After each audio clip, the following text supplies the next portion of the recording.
কবে আমরা বলেছি যে আমরা ৭১ মানি না, আমরা মুক্তিযুদ্ধের গৌরবময় ইতিহাস মানি না? বাংলাদেশের প্রত্যেকটা রাজনৈতিক দল ঐকমত্য কমিশনে গিয়ে নতুন যে ৫টা রাষ্ট্র পরিচালনার মূলনীতির ব্যাপারে একমত হয়েছে, তার ৩টা তো ৭১-এর স্বাধীনতার ঘোষণাপত্রে লেখা: সাম্য, মানবিক মর্যাদা এবং সামাজিক সুবিচার। আমরা কেউ কি বলেছি যারা মুক্তিযোদ্ধা ভাতা পান, জেনুইন যোদ্ধা, জেনুইন মুক্তিযোদ্ধা শহীদ পরিবার, তাদের ভাতা বন্ধ করে দিতে? সেটা কি বলেছি? সেটা তো বলি নাই। মুক্তিযুদ্ধের আমরা কি অস্বীকার করেছি? এই দিল্লির যে বয়ানটা, এই আওয়ামী পতিত বাম, এই এই যে পুরো ক্রিমিনাল সিন্ডিকেট, নতুন মির্জাফর এবং লেন্দুব দর্জির উত্তরসূরি বংশধর যারা বলছে, কোথায় আমরা অস্বীকার করেছি? মুক্তিযুদ্ধের কোন কোন জিনিসকে আমরা বিপক্ষে দাঁড় করিয়েছি? তাহলে একটা দেখেন, এই জিনিসটা আমরা করি নাই, কিন্তু গণ অভ্যুত্থানের পক্ষে সকল শক্তির উপরে এইটার আরোপ করা হচ্ছে।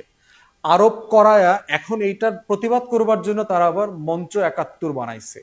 এখানে উকিলরা দেখি আবার আলাদা কইরা মিটিং করতেছে, মানববন্ধন করতেছে, বুদ্ধিজীবীরা করতেছে, গণজাগরণ মঞ্চ, শাহবাগ, এই নাটক তো আমরা দিল্লির নাটক দেখছি।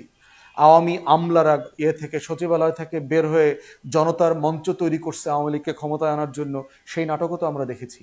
অতএব এই প্রত্যেকটা জিনিস হচ্ছে বয়ান আকারে আওয়ামী লীগ এবং দিল্লির পক্ষ থেকে আসতেছে।